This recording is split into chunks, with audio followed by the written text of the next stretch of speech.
स्वागत है दोस्तों आप सभी के अपने favourite channel the learning point में। जैसे कि दोस्तों आप सभी को पता है कि जो द लर्निंग पॉइंट है कोचिंग एंड होम ट्यूशन ला रही है। जो बच्चे क्लास 12th में हैं, अगर उन बच्चों की स्ट्रीम आर्ट्स है तो हमारे इस नंबर पर कांटेक्ट कर सकते हैं और द लर्निंग पॉइंट से कोचिंग एंड होम ट्यूशन ले सकते हैं। तो चलिए दोस्तों आज अपनी वीडियो स्टार्ट करते हैं। अगर दोस्तों आप हमारे चैनल पे नए हैं तो आप हमारे चैनल को सब्सक्राइब कीजिए और बेल आइकन को भी जरूर दबा दीजिए। जिसके कारण दोस्तों ये होगा हमें मोटिवेट मिलता है, हम और भी अपनी वीडियो बनाते हैं। इसके द्वारा दोस्तों आपका जो पेपर है, आपका जो कोर्स है वो जल्दी से जल्दी कवर हो सके और आप एक अच्छी सी रिवीजन करके अपना पेपर दे सके। तो चलिए दोस्तों आज हम पढ़ेंगे शेर पहचान चार हाथ साझा। दोस्तों ये एक चैप्टर है, उस चैप्टर का नाम है पार्ट 6 और उसके जो जो लेखक हैं उनका नाम है लेखक का नाम है असगर वहाजत। दोस्तों पार्ट 6 है। दोस्तों हम इसमें जानेंगे शेर के बारे में, फिर पहचान चार हाथ साझा में। पहले हम पार्ट 1 अपना शेर का है तो शेर का कंप्लीट करते हैं। दोस्तों चलिए शुरुआत करते हैं।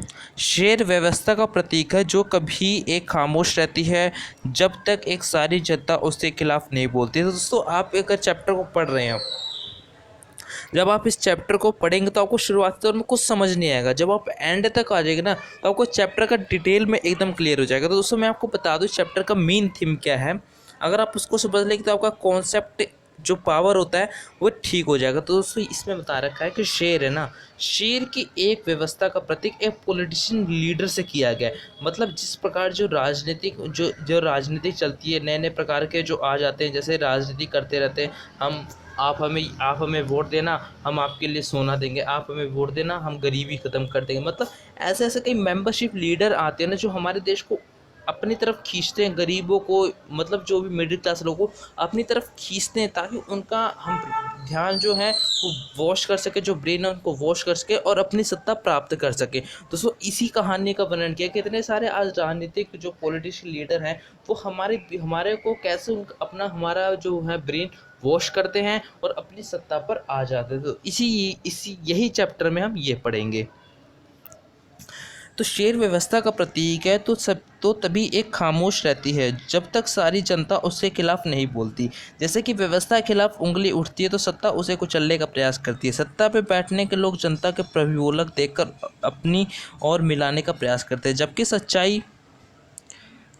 सच्चाई यह है कि वह केवल अपना उल्लू सीधा कर रहे होते हैं। शेर द्वारा दिए गए प्रलोभन से गधा, लोमड़ी, कुत्ते और समूह बिना कुछ भी सोच समझकर विचार उसके मुंह में घुसे हारते। अब दोस्तों शेर ने इसमें क्या किया है, एक पॉलिटिशियन लीडर का काम किया है। शेर ने कहा है जितने भी जानवर हैं उन सबको कह दिया है कि अगर किसी को खाना चाहिए, अगर किसी को व्यापार चाहिए, अगर किसी को कोई सुविधा चाहिए, किसी को घर चाहिए, किसी को कुछ गाड़ी चाहिए, तो मेरे मुंह के अंदर आ जाओ। आप जब मेरे मुंह के अंदर जाओगे तो आपको सारा सामान मिल जाएगा। उससे कुछ उसके लिए कुछ लीडरशिप और खड़े कर दिए, मतलब अपने कुछ फ्रेंड खड़े कर दिए जो उसको साथ दे रहे हैं। तो सभी को तो इसमें बता रखा है कि ऐसे ही पॉलिटिशियन होते हैं, वो तुम्हारा पहले ब्रेन वॉश करते हैं कि हम तुम्हें ये देंगे, हम तुम्हें वो देंगे, हम तुम्हें कुछ भी देंगे। मतलब आपको ब्रेन वॉश कर देते हैं अपनी सत्ता पाने के लिए, आपकी क्लीनी अपनी सत्ता पाने के लिए आपका ब्रेन होता है वो वॉश कर देते हैं। फिर सत्ता प्राप्ति के लिए वो जो भी करे वो आदि बात है। तो मतलब इसमें जो लेखक है वो कहते हैं कि आजकल लोग सत्ता पाने के लिए इतने हो गए हैं कि लोगों का ब्रेन वॉश करते हैं। फिर उन्हें कहते हैं कि आप हमें वोट दीजिए तो हम ये करेंगे। अब दोस्तों जो गरीब होता है वो तो सोचता है हमारे लिए बंदा कुछ करेगा, हम वोट देते। बाद में पता चलता है कि गरीब और गरीब हो गया, वो और अमीर हो गया।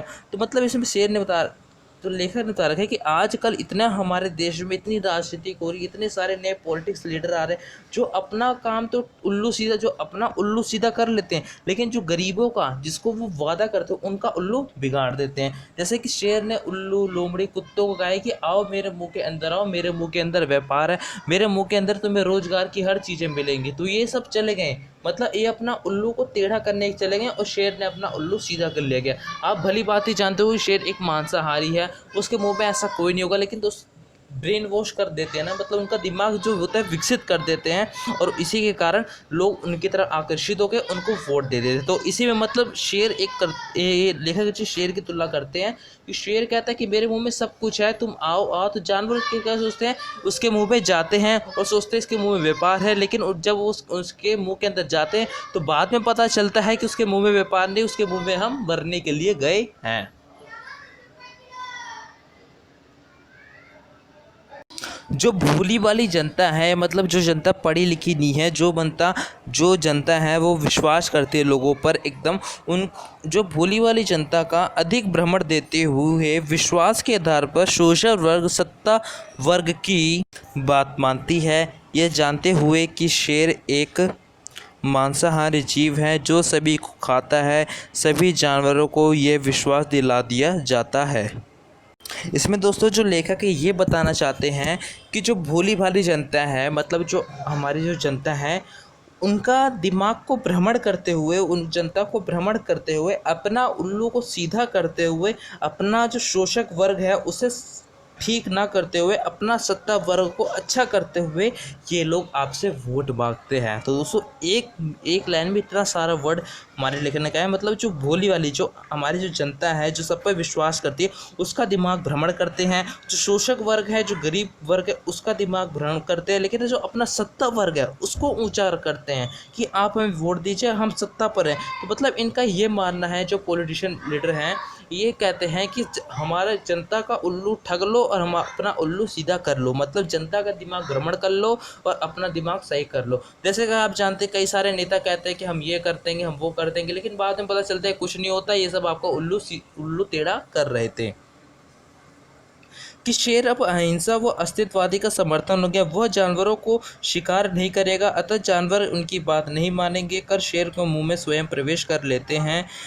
किंतु लेखक जैसा कुछ लोगों को प्रमाण को अधिक महत्वपूर्ण मानते हैं, जिन्होंने सत्ता को कुचलने का प्रयास किया। मतलब दोस्तों कहते हैं लोगों को पता है कि ये शेर एक मांसाहारी जीव है, ये जानवरों को खाता है, ये इसके मुंह में व्यापार नहीं होगा, लेकिन कहते हैं ना, एक बंदे ने बात कही झूठी और दूसरे बंदे ने बात कह दी और झूठी और तीसरे बंदे ने बात कह दी और झूठी, तो क्या जो एक बंदा जो सच कह रहा है उसके सच को दबा दिया जाएगा। जब तीन बंदे खड़े हो गए हैं झूठ बोलने वाले और एक बंदा सच बोलने वाला खड़ा होगा, तो किसकी बात सुनेंगे? तीन बंदे की ऑब्वियसली सुनेंगे, क्योंकि ज़्यादा तीन बंदों की तरफ से पक्ष आ रहा है। तो इसमें लेखक कहते हैं कि लोगों को पता है, जानवरों को पता है ये मांसाहारी जीव है, लेकिन जो उससे कुछ और जो लीडरशिप है ना, वो क्या काम करते हैं, उनको बताते हैं कि नहीं ये इसके मुंह में ये है, ये भगवान ने इसको इकलौता पैदा किया है, इसके मुंह में ये। तो मतलब लोगों का दिमाग ब्रेन वॉश करते हैं कि आप इसके मुंह में जाइए, रोजगार पाइए। अब शेर के मुंह पे जा रहे, रोजगार मिल नहीं रहा, शेर की भूख बढ़ रही है,